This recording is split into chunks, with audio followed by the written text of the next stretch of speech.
Your mind is limitless. The possibilities are endless. Awaken Your Mind Magic shows you how you can dream limitlessly and live your life on a new level.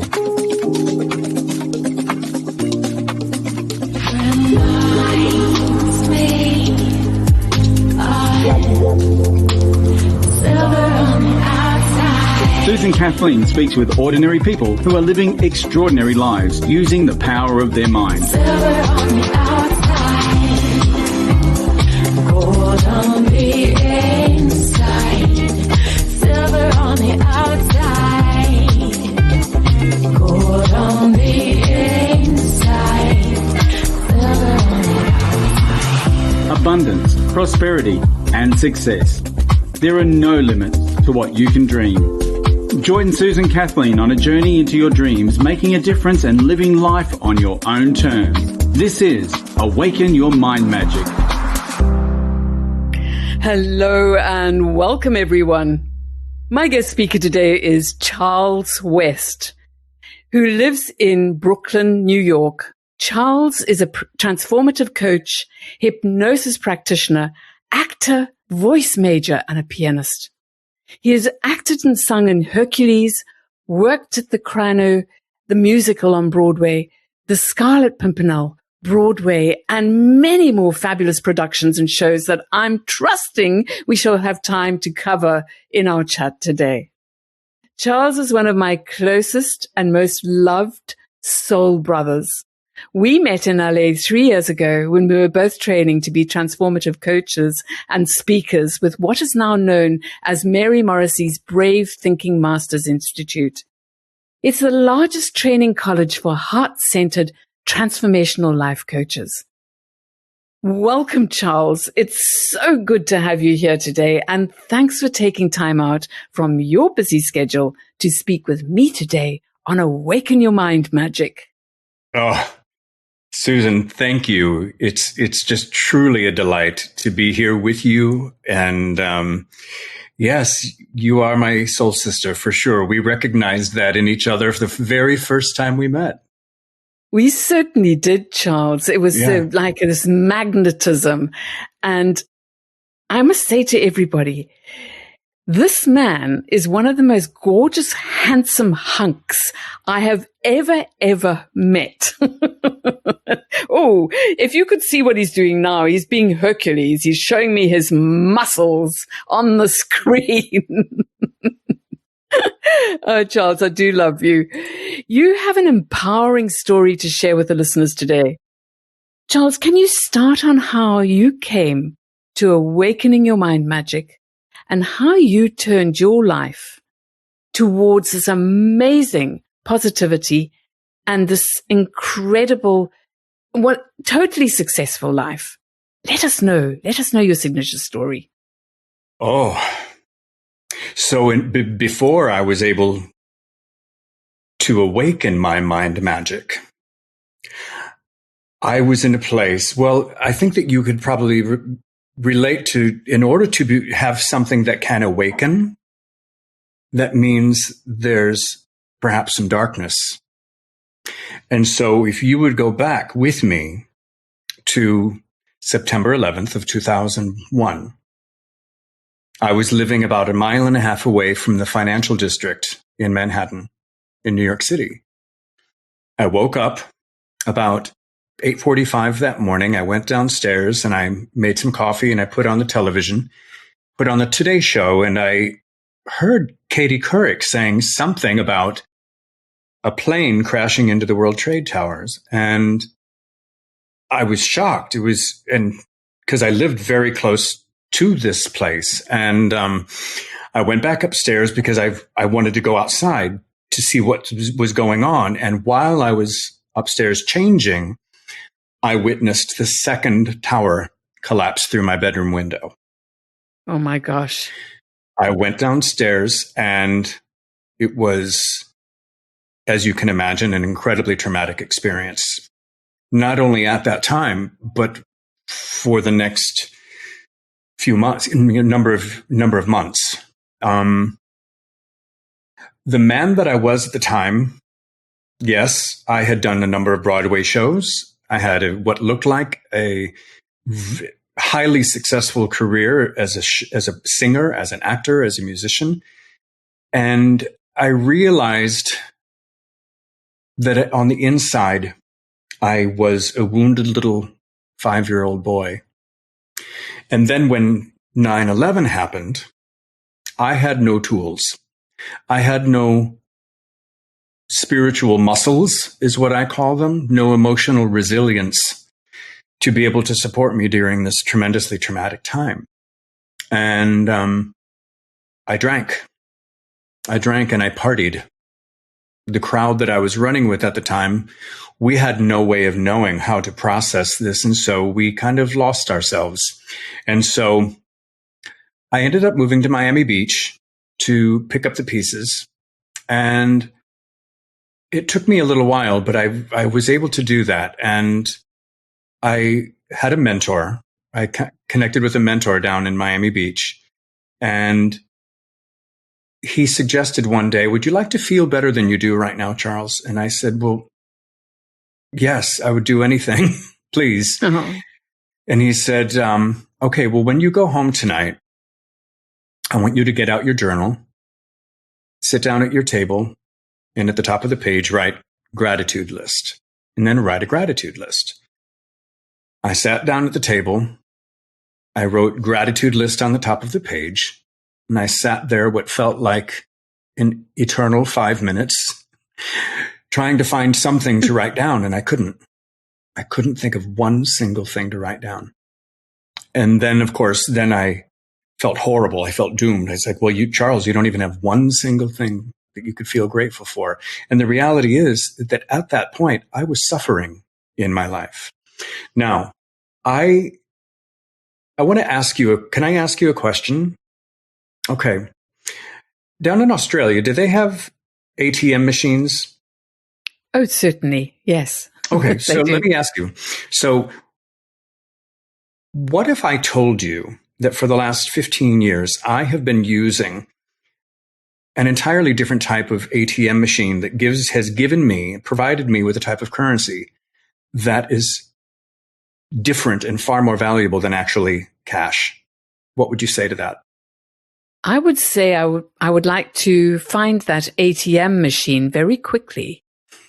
Well, what I call it is actually, I call it the spiritual ATM.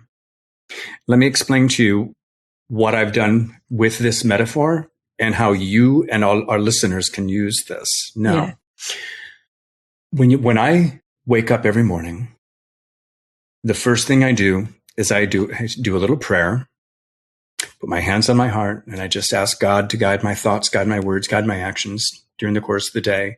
I make my bed, and then I go into the kitchen. I might make a breakfast. Every single demonstration of self-love, making the bed, journaling, praying, whatever it is, I am making deposits into my spiritual ATM.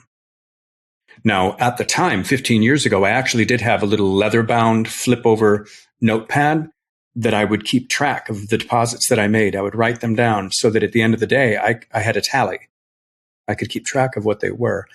And then I discovered something really beautiful, is that I actually received, just like in a bank account, I generated interest in forms of faith and trust. So that, for instance, after living in Miami Beach for 3 years, I was sober for 1.5 years at the time. I was able to solidly move back to New York City. That was a huge deposit in my spiritual ATM. And I was able to do that because I'd been making deposits along the way. Now, 4 years ago, and this is a story that you're familiar with. So, I received a cancer diagnosis in August of 2016. And I was told that this was something that was inoperable and untreatable, and that all the doctors at Memorial Sloan Kettering, the top cancer center in the world, all they could do was look at it and watch and wait. To which I said, well, wait for what? Wait for what? They gave me no assurance at all. They offered me some very toxic drugs to hopefully try to treat it, which when you and I met that very first time, I was using them. I was actually using these chemotherapy drugs. And even that, I was still making deposits in my spiritual ATM. Every training I've been through, more deposits. So that when I received this diagnosis, I was able to allow myself to feel the pure, authentic emotion, the shock. When the doctor told me what was discovered in my body, I prayed and I cried for a good hour. And when all the tears were shed and prayers were said, and I found that deeper level of faith because of all those deposits in my spiritual ATM. So I invite you and all of our listeners to, I mean, if you want to, you can use your cell phone. You could keep tab on your cell phone or a little leather, the fold over notebook, whatever it is, so that you can keep tabs on this. Now for me, because I've done this for such a long time, I just do it mentally. And so what it's provided for me is that I know that if I'm going through a challenging situation, for instance, the pandemic right now, living in New York, and there have been months of the summertime where I have been appropriately heartbroken. It's been really, really difficult. And yet, because of my spiritual muscles and all the deposits into the spiritual ATM, I've not lost my mind. I've actually been able to be in a place where I've been able to be of service and support to people all over the world with my business and helping people. Charles, I love your story. And I've been part of the unfolding of that story where I saw you were ill and now how fabulously healthy you are.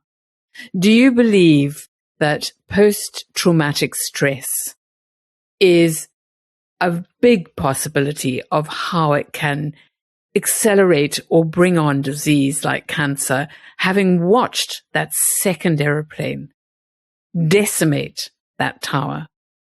Do you think that possibly that was part of where you found yourself when I first met you, not well with cancer? Yes. And in fact, I was at a Dr. Joe Dispenza advanced workshop in the fall of 2018. And I was in meditation, and it was revealed to me in meditation that the cancer manifested because of the stuck and toxic emotions that then got stuck in my body and got stuck. And so what I was shown and what was revealed to me in meditation and the prayers that I've said so many times since then is that the cancer actually came to teach me. It came to teach me lessons. And so I've been a great student. And so I've been learning them all and then passing those lessons and blessings on to other people. You have this ATM analogy. I love that. I think it's fabulous. In fact, I'm going to use it because you shared it with me and the listeners. And it's a very clever way of putting in those mini meditations, because each time you give yourself a pat on the back and each time you say you're grateful, it enhances the way your mind works into becoming this incredible person or spirit living this experience on earth at this time. Do you believe that you were put here, you signed your sacred contract pre-birth to be this magnificent teacher, coach, hypnosis practitioner, and actor and musician? Wow, that's a great question.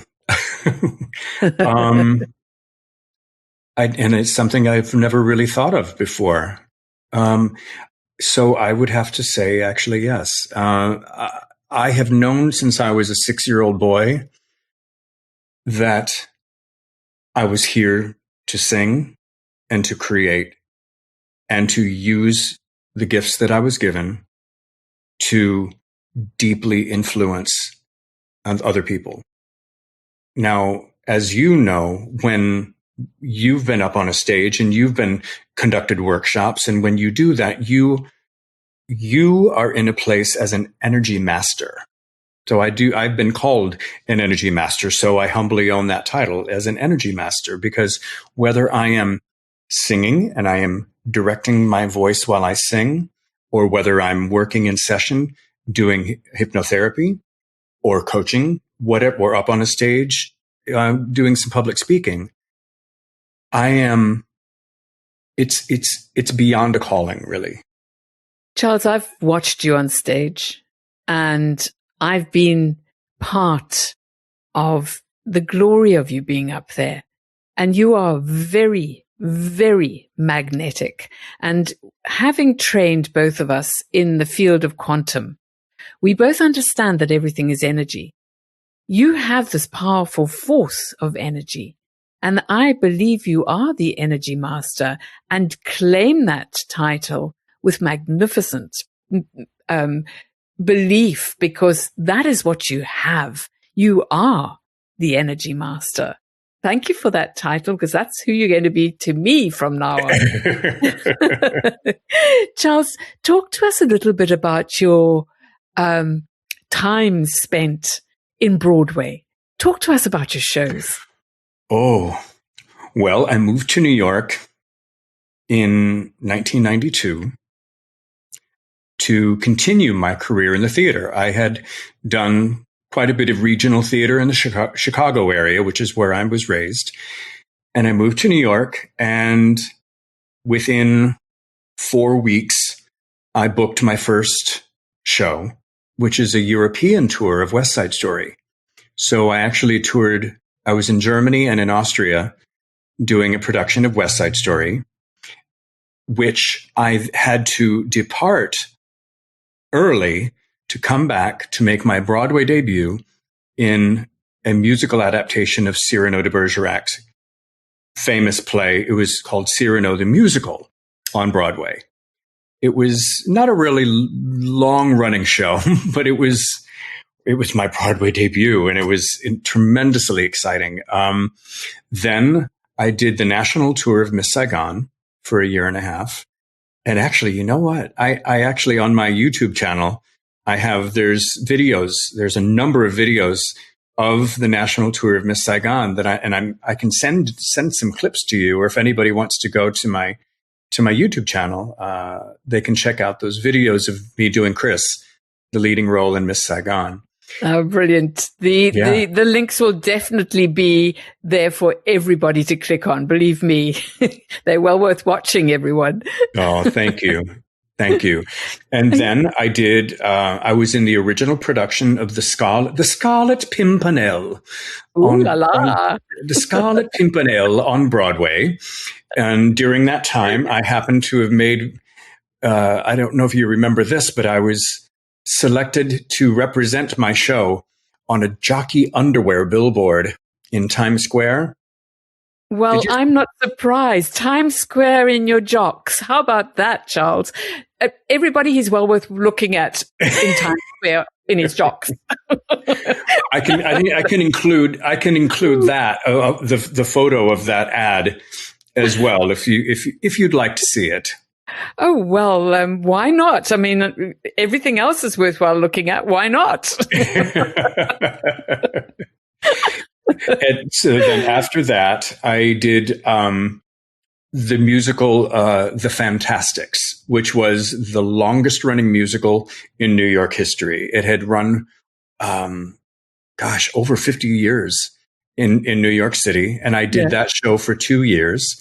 Then last year, I was in the world premiere of Hercules, and the animated Disney film, the very first incarnation of it, and it was so incredibly special. And then immediately after that, I was in an off-Broadway show called Only Human, where I was the alternate role. I covered the role. I played the role of God. I remember you. When we were in LA, was it last year? And we met up, and you were telling me about that. And I said, you could only be God. You could only be God, as the voice and the looks and everything else. I love it. Carry on. Tell us more. Well, after that, then I was asked to I did something that I'd never done before. I was a part of a television pilot. A television, you know how before a series actually ever makes it on television, it goes through what they call a pilot series. And so, I was hired to be this Texas, a very, very famous, very wealthy Texas attorney, Daniel Layton, Layton Law Firms down in Dallas. My Texas accent isn't quite as good now as it was back then, but we haven't got you in the zone, my darling. Not quite in the, let me see if I can find it. Daniel Layton, where is he? No, not quite there yet.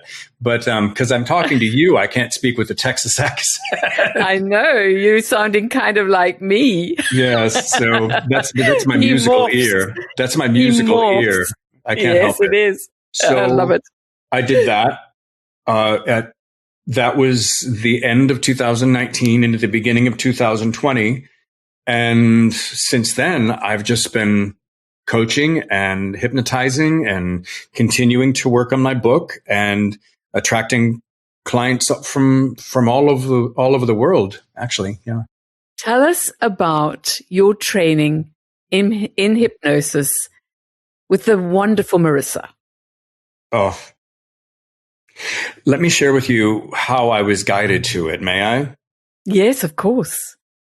So after we went through the training at the Brave Thinking Institute, I had clients immediately waiting for me back in New York. And within about 5-6 months of working with my clients, repeatedly, one client after another, was hitting some point around month 2 or 3, where there was some sort of sabotage, some sort of freak out moments. Something was going on. And I was able to discern what was happening because this is what I'd experienced in my life 20 years prior. And what I realized was happening is that the growth that they were feeling and experiencing, the action steps they were taking, were built on a foundation that had cracks in it. So, of course, anything that you build on top of a foundation that have cracks in it will crumble. And there weren't any huge ramifications or anything. It was just minor things, but there was, sometimes it would be extreme fright from what they were experiencing based upon the cracks in their foundation. And so I would pray about it. I meditated about it. And I had a strong dissatisfaction that I was not able to support and help my clients on a deeper level to help fill these cracks. I reached out to a couple of our colleagues and other friends of mine just talking about it. And one of them said, "Oh, well, do you know about Marissa Peer? Are you familiar with RTT?" And I said, "Oh, well, is she that the British lady that I've seen on the Mind Valley ads on Facebook? Yes, I'm familiar with her, but I know nothing about RTT. What is that?" And I was told that, "Oh, well, it's a type of hypnotherapy." This was over 2 years ago, and I was extremely naive about what hypnotherapy was. So my friends suggested, well, just go to Marissa's YouTube channel, watch her TED Talk, watch some other videos of hers about what RTT is, and see what you think, see if it speaks to you. Susan, I did that, and it was like trumpets blasting in my heart saying, "This is the answer for you, Charles." I just knew this was going to be the thing that could help me fill the cracks. And so I enrolled to become in what was at the time called the professional training program, which is where about 60% of the training was done online. And then I flew to London and I had 5 days of live training, during which on the 4th day, out of our class of 54 people from all around the world, I was selected to receive a session with Marissa. Oh, in front of everyone that was filmed, because that morning, the assistant said, if anyone would like to possibly receive a session from Marissa, fill out your paperwork here, and then we'll let you know. I was selected. And to say that it was tremendous is an understatement. Yeah. Yeah. And interesting that you say this, because having trained in hypnosis after I'd also trained, I realized the same. And you describing the foundations not being quite right is a really good way of putting forward how a person goes through our coaching and training and experiences that setback. Some little thing triggers them. And with your RTT, you have the ability to stabilize them and fill in those cracks, don't you? Yes. Well, what it does, so, there's a lot of talk in the coaching communities about limiting beliefs and paradigms, and being able to fix or heal the limiting beliefs. But the thing is that scientifically, now this is the science part of it, is that the very nature of paradigms, of the limiting beliefs, mean that they actually are residing in the subconscious mind. They certainly are. Talk therapy. That's like, here, well, let me go to the gym and just do some bicep curls to get rid of these limiting beliefs about how I feel about my body or something. It doesn't make any sense. And so you can go to all the talk therapy in the world. You can have all the coaching in the world, whatever it is. You can lose all the weight. You can have all of the stuff on the outside, which was me 20 years ago. I had everything that looked like success on the outside. And yet on the inside, I was a wounded little child because of a lot of the things that I had experienced growing up. This is where, with hypnosis, it changes these paradigms. It helps. Absolutely, it does. Another analogy that I use. Now, go with me now. Imagine, okay, well, this was me 20 years ago. I'm now 56 years old. So in my mid-30s, I had the Broadway career, everything that looked like success on the outside. And yet what I didn't know is that there was this invisible puppet master that had been enormous, like up above me, pulling the strings, and like, I didn't understand, like, well, why am I responding to things in my life this way? Why am I drinking this way? Why am I spending money frivolously this way? It was because, well, just like the cracks in my foundation, every single puppet string was connected to some sort of self-defense mechanism, some sort of abuse that I'd experienced, some sort of PTSD that I had experienced. And so I had this invisible puppet master that I'd learned how to dance with and make it kind of look cute. I'd learned how to dance with this invisible puppet master.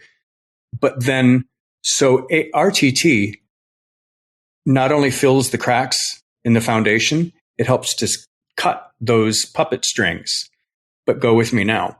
Once the puppet strings are cut, then you tend not to have any balance because you've been living for several decades with these false beliefs that have been your foundation, right?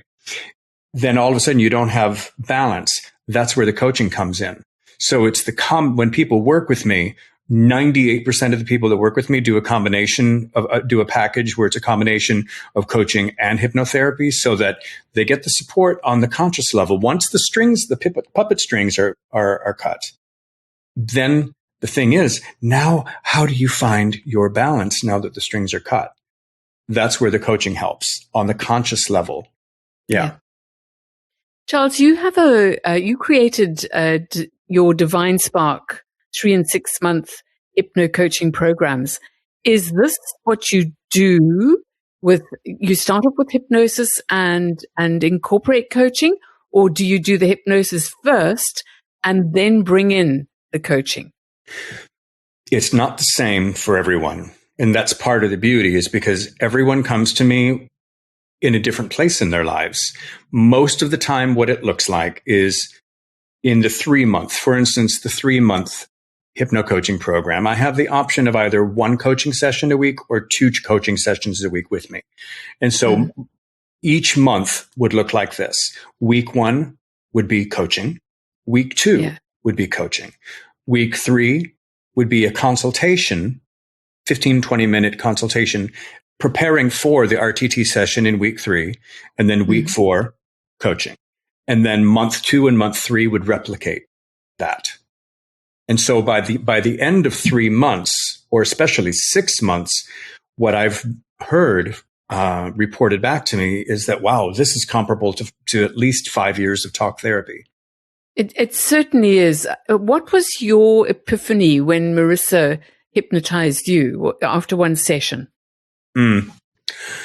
Okay, well, it was incredibly powerful. And so after the session with her, what I was able to do, and I've already, of course, done an enormous amount of healing work, is that I was able to really deeply understand the connection between some of the experiences that I had when I was that 5-year-old boy in the church, and the messages that I was told about God and all of that. It was very, very harmful.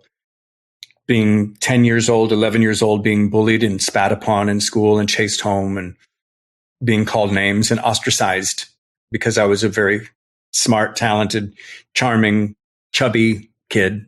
I was an easy target. And then after that, there was just one thing after another. And I was able to connect all of that to then the codependency that I brought to the relationships that I was in. And then the way that I responded to 9/11. It is all connected, isn't it? And it all made sense on much, much, much deeper levels, which then, and then the cancer diagnosis. Wait a minute. The cancer diagnosis is somehow actually all connected all the way back to the theological violence that I received in the church that I was raised in. And then I said, wow, it actually really is. Charles, you're touching on things that have happened to you in the past, and so many people that I have on Awaken Your Mind Magic share these stories. And the reason why I'm bringing this up is that you're brave enough to talk about these things and have the ability to share your stories so that other people who are going through huge stress, depression, wanting to suicide or any of those, or self-harm, you come with this wonderful positivity and huge spirit. And when you talk about these things, it's almost glancing over them. However, what I do know as my friend, you help so many people through trauma because of what you've experienced. Do you believe that you have this extreme power because of the abuse in the church, being horribly bullied as a child for being different? Do you believe that with your compassion, you are able to help a person far more because of this? Yes, but it's not just because I experienced those trials. Lots of people have experienced those trials, but they've not yet done their own healing work. There are many, many, many wonderful, wonderful people from the coaching community we're a part of, from the RTT community, from the Dr. Joe Dispenza community, from the Tony Robbins community, from the AA community. Wonderful, wonderful people that are doing work that is crucial, that is vital, and that they're being of service and support. Or maybe they have a calling to be a coach. Well, in my opinion, having a calling is not enough if you haven't tended to your own garden. And what I mean by that is your own mind, your own heart, healing your heart, tending to the abuse, tending to your subconscious mind, and all of the ways in which you may have given your power away your whole life, and really, really dismantling all of those patterns. Because what I've witnessed far too many times is a beautiful, beautiful man or woman who has invested lots and lots and lots and lots of money to become certified in something. They get the certification and then have no confidence, don't know how to actually do do anything with a business in it. And I'm grateful to say, humbled to say that quite a few of those people have then reached out to me and say, "Hey, I see you doing what you're doing. Can you teach me? Can you coach me and show me how to do what you do?" And so some of those people I have worked with and have helped me get to where I am now. You certainly have. And you, with your great big heart and generosity, are always prepared to help people with their business building and their coaching and hypnosis practices. Would you say that you are a coach's coach?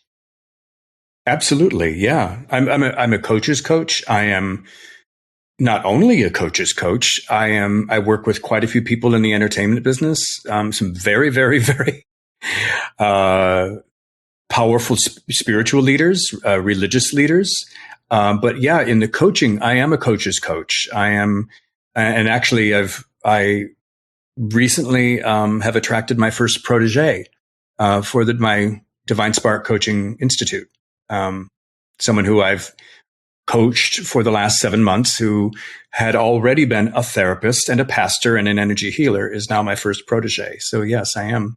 Oh, congratulations. And you talk about your Divine Spark Institute. Is this where people can find your programs? Do you have any programs that people can do with self-learning, and programs where they work with you? Well, that's so quite extraordinary that you just asked me this, because this past week I have been in discussion with my friend who does all of my who designed my logo, who has helped me with my website, and I'm in the midst of talking with him about designing my first workbooks. And so the challenge for me has been, Susan, is that thus far, a lot of the clients that I work with in my Divine Spark Hypno Coaching program or my Pro Coaching program, which is, it's been a different experience for everyone. And so part of my challenge has been being able to codify it and put it into a program, but I'm nearing that place. I believe with your hypnosis included in what you're doing, that is where you likely are finding that sort of a challenge where, how do I get the hypnosis in? Would you consider having a separate once a week or once a month coaching program that goes along with your evergreen programs? Can you say that again, please? So what I'm saying here is, would you consider including in your wonderful coaching programs, which you will then have in your institute, which you already do, dividing that and saying that you have the coaching program, which they work through online, and you then come in with your hypnosis every once or twice a month. Yeah. Or once a month. Oh, Susan, I think you might have given me yeah. That's what sisters are for. We kind of laugh the same too, don't we? We do. And you know, everyone, I have to tell you about Charles. He is very humble about a lot of his incredible, intuitive, incredible gifts. He is a psychic as well. He has this ability to almost mind read. Talk to us about that, because I remember when I first met you, and we're on the same wavelength, as we say, and I just felt that you were reading me. Talk to us about that. Ooh, gosh, you ask the best questions, Susan. Okay, well, am I allowed to be a little bit vulgar? Yeah, of course. Okay, well, okay. I am a New Yorker, so I just want to, but I want to be respectful. So I'll say I have a very finely tuned bullshit detector. Okay, so, and what I mean by that is that I don't miss a thing. I see everything because I pay attention. I listen deeply, not just to the words that are being said, but to the tone of voice. And maybe that's because I'm a singer, how it's said, the cadence with which it is said, the pace at which something is said, so that when someone is speaking to me just now, like with the way you are speaking to me, it's obvious to me, even though we haven't actually physically been in each other's presence in quite a while, I know I see you. I see you. Or for instance, and I use my psychic and intuitive qualities,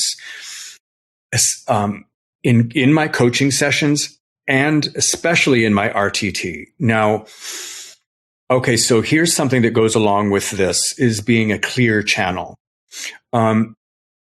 Before someone invests tens and tens of thousands of dollars in becoming certified, I just want to say, if anybody is hearing this, please do your own healing work first.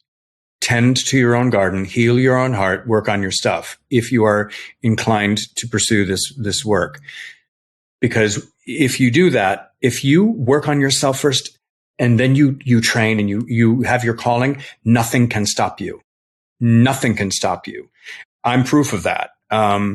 So in terms of, like, for instance, being in an RTT session, my job with my client is not just in the moment of the session. There's a huge amount of preparatory work that most people don't realize. There's the intake forms that I assess. I pray over it. I meditate over it. I put together I look at, so each RTT session is about an hour and 35 minutes long, maybe sometimes about 2 hours long.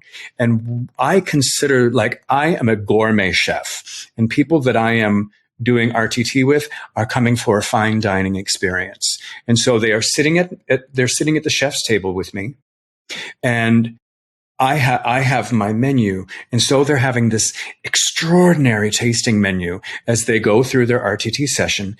They are having so the first half of an RTT session, I call the purge. The client is able to purge and identify an enormous amount of things that have been energies that have been stuck in the body and the mind. And I'm able to discern and help the client extract those energies because I'm able to see and feel it. Even through a Zoom call, I'm able to hear it in the voice, and I'm able to help coax and coach that and the client to be able to purge that energy. Then in the second half of the session, I call it the surge. So there's the purge and then the surge. And in the surge part of the RTT session, this is where the beautiful part of the work happens, where, because the purge, we have created a vacuum. And nature abhors a vacuum, yes? And so then once we have created the vacuum, all we have to do is just install all of the love, all of the light, all of the belief, the self-belief and confidence that should have been there all along. We install that. And I am able to do that because, well, frankly, that's what I give to myself through the years that I've been using the spiritual ATM. Does that make, I'm able, because I've done that, I'm able to then discern and hear it and give that to my clients. That's wonderful. Would you say that you're an empath? For sure. Of course. I'm bringing that up now because you worked earlier on with the story about when you discovered that you were an enabler. And very often with empaths, and I'm one, we have this self-discovery where you stop being this wounded animal and realize you got to grow up, suck it up, princess, as I say to myself, and realize that when you want to help and heal people, you can either be an enabler or a person who can help another person to become stronger, but you don't get stuck to that person. I want to know, Charles, and I know what your answer is already, but I want to know how you manage to put on the Teflon Superman suit to not get absorbed by your clients. Another amazing question, Susan. Wow. Okay, so yes, I'm an empath, highly intuitive, empathic, and many, many men and women who are in the coaching and hypnotherapy community are. I have witnessed a lot of my colleagues posting, for instance, in the Facebook private group for that community, how do I not absorb the energy of all this energy that the client is purging in the session? It just gets all over me and I absorb it. And I end up getting exhausted by the end of one session. And I've witnessed one person after another posting something like this. Now, the thing is because they're being a sponge. When you're an empath, you don't have to be a sponge. When being an empath, you can absolutely, what I give to myself, and it's not really even it's not even a suit of armor, because I don't want to be rigid, because a suit of armor isn't flexible. When we're in a hypnotherapy session and in a coaching session, I have to be flexible. That's one of my superpowers, is that I am able to be flexible with my client in the moment.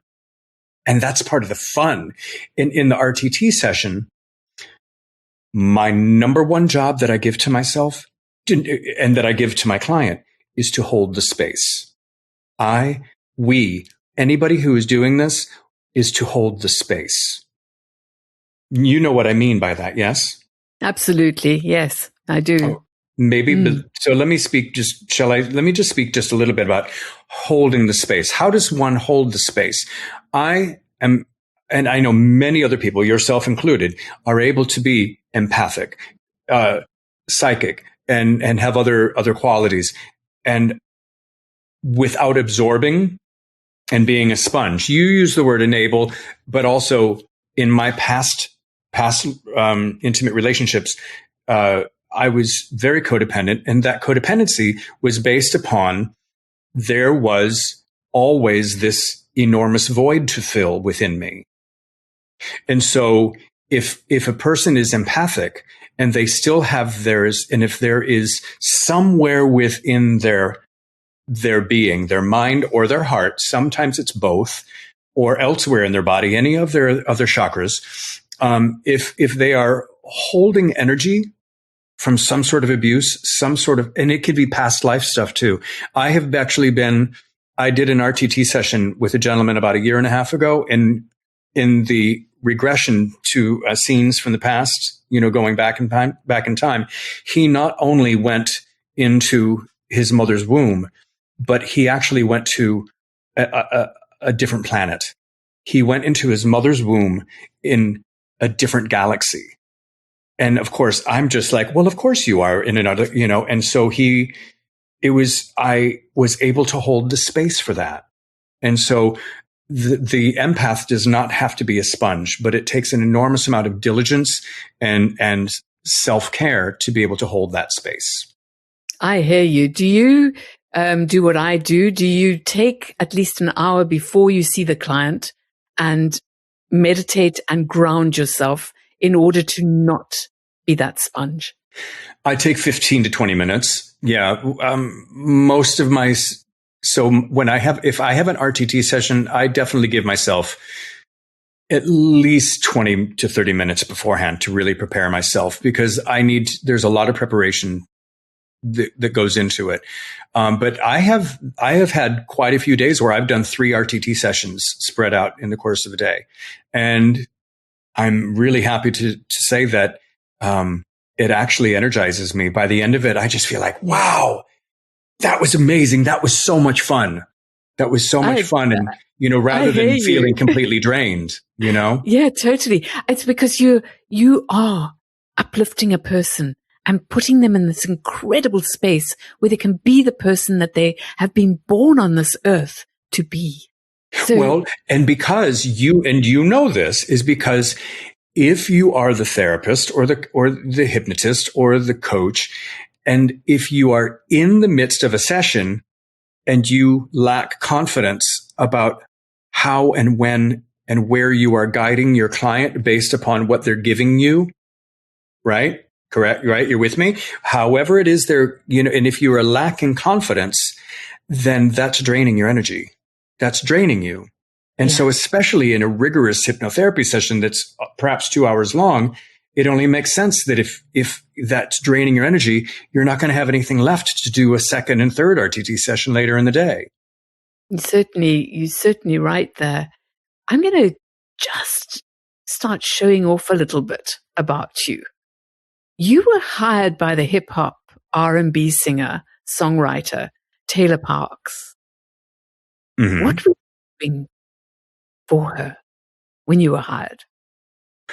Well, one of her manager reached out to me. The gentleman who was on her team was a former Broadway performer as well, and so he knew of me, and he knew me from the Broadway community, and he also knew of my coaching business. And so Taylor Parks, who is a young, wildly, hugely popular hip hop R&B artist, had been creating this.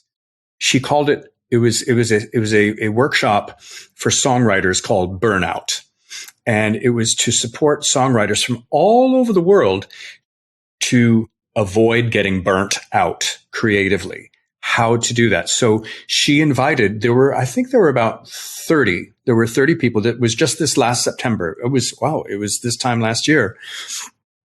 People flew in from all over the world, and I created a 90-minute workshop called In the Flow. And it was all about, well, when you're an artist, these are artists. These were not only songwriters, many of them were performers as well. And so I know what it feels like to be in the creative flow. Now, actually, what I call it is divine flow. I'm all about being in divine flow with a capital D and a capital F. And so when I was hired as the mindfulness coach, the mindset coach for this workshop. And I did In the Flow twice, for the groups of participants and for Taylor as well. Would you consider doing an online webinar or conference for 90 minutes, the workshop, In the Flow, for all the people out there who can't get to you? Absolutely. Yeah. I've been considering it. I've frankly, I've been busy. I've been really, really busy. It's something I haven't put it on my calendar. I have another workshop actually that I created 3 years ago called Purge and Surge. And so I have those two workshops that, have been very, very successful when I've done them live and in person. And yes, there will be a time for sure when I will do them virtually. Well, will you come? Oh, yeah, of course. Holding that space for you. Boy, I will be there, my friend. Now, you have worked with leaders, from religious leaders, from Broadway performers to Emmy-nominated television producer and president of Janet Jackson Enterprises. Talk to us more about that. The people that you work with. Well, I'm humbled to say that yes, I work with these people, and some of the spiritual and religious leaders that I work with as well, especially.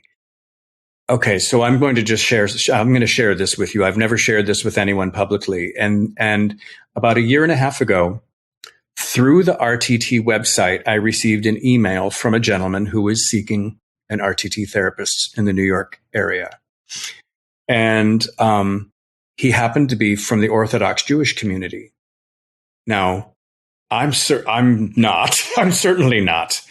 Yeah. And this gentleman was in his mid-30s, and he was really struggling with quite a few things that were going on in his life.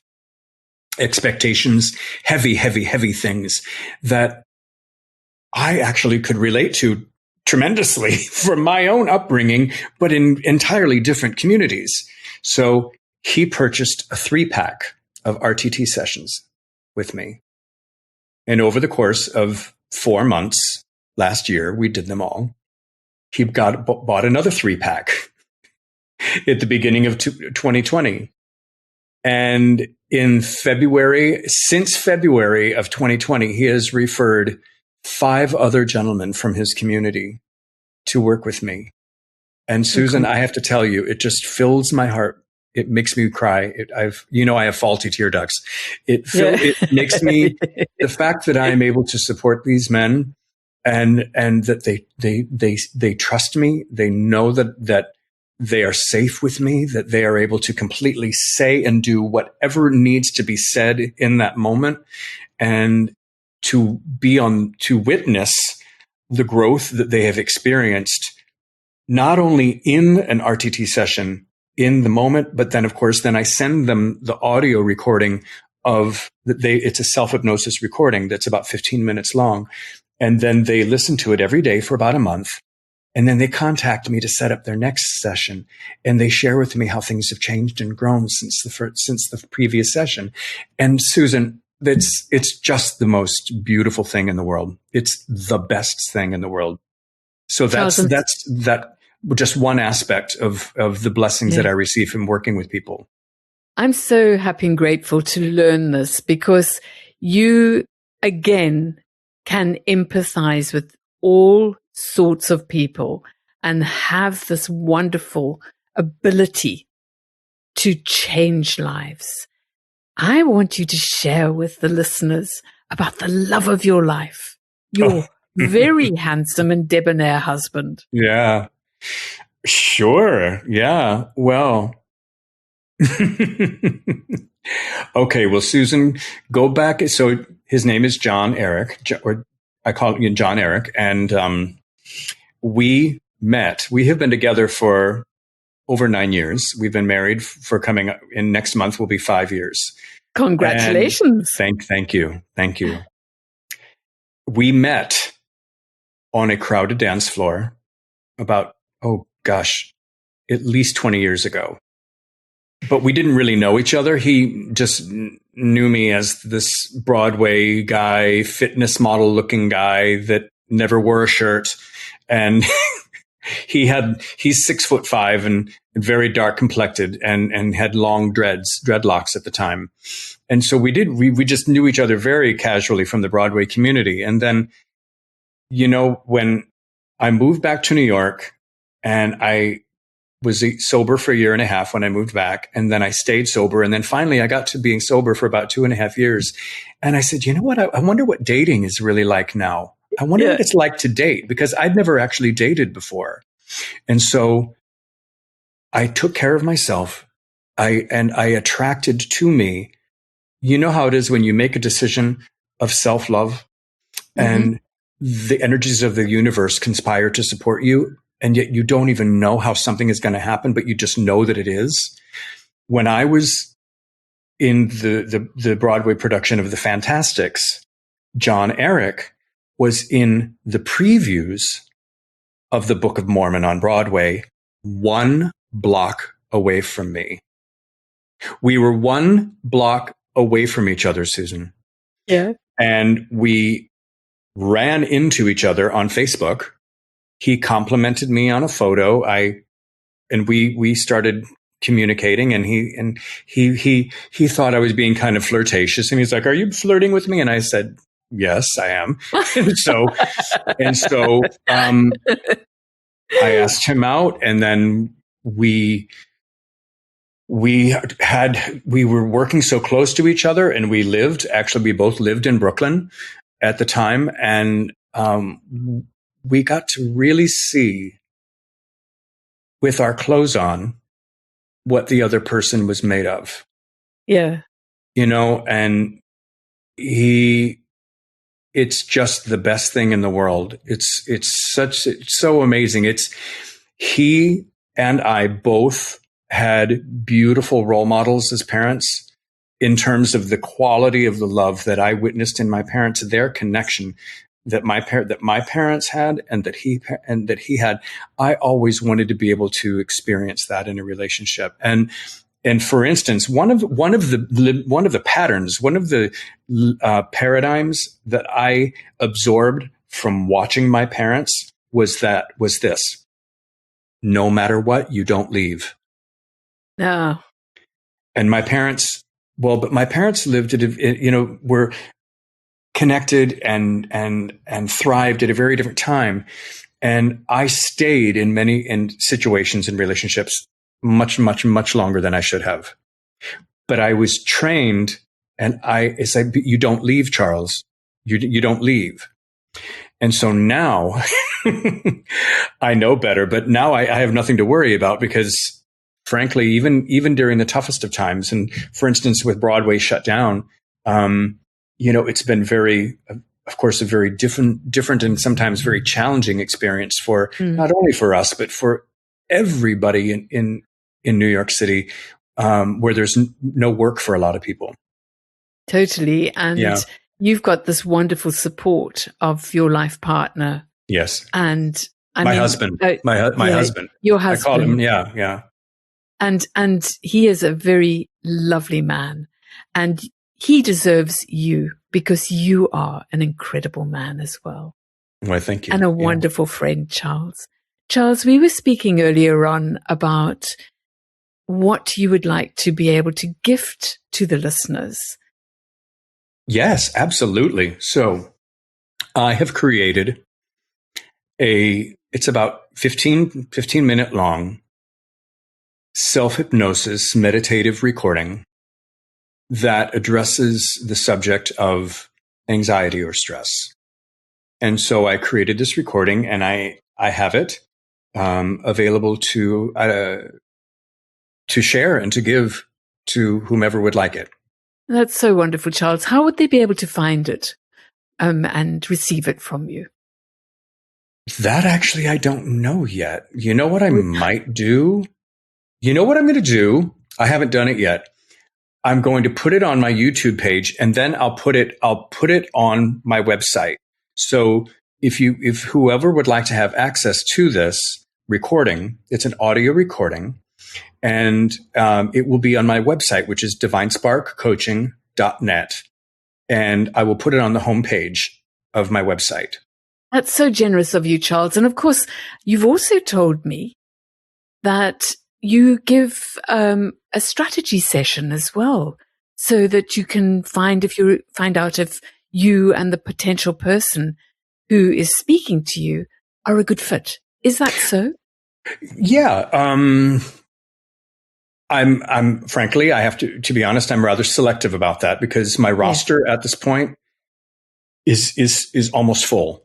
But yes, if someone is really, really, really longing for and ready to do some really beautiful, challenging work together, then go to my website, or just you can email me directly at divinesparkcoaching@gmail.com, and then that could start the conversation. I can send you intake forms to fill out, and then we'll see what might happen.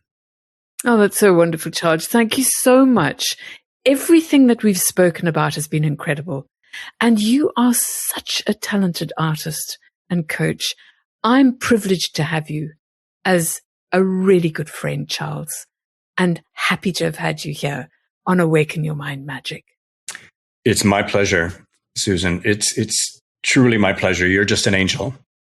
Oh, thank you, Charles. Well, you're my angel as well. I'm going to make sure that all your contacts are with this podcast so that people can find you. And thank you once again for being with me here on Awaken Your Mind Magic, telling your wonderful story, which I know will uplift and inspire people listening all over the world, as you do in your coaching and hypnosis. You are such an inspiration, and you touch the hearts and minds of so many people worldwide. Thank you, Charles. Susan, thank you. Bye now. Bye-bye now. Thank you. That's Awaken Your Mind Magic for another week. If anything you have heard today has really impacted you and you want to know more, or you would just like to connect with me, then visit my website, awakenyourmindmagic.com, and reach out for a free one-on-one discovery session with me. Silver on the outside,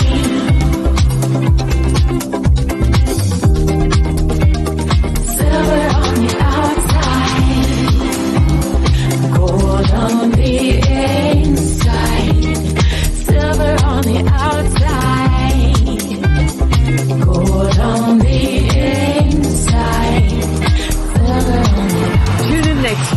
where I'll be discussing more tools to unlock your dreams and live a limitless life that you would truly love to live.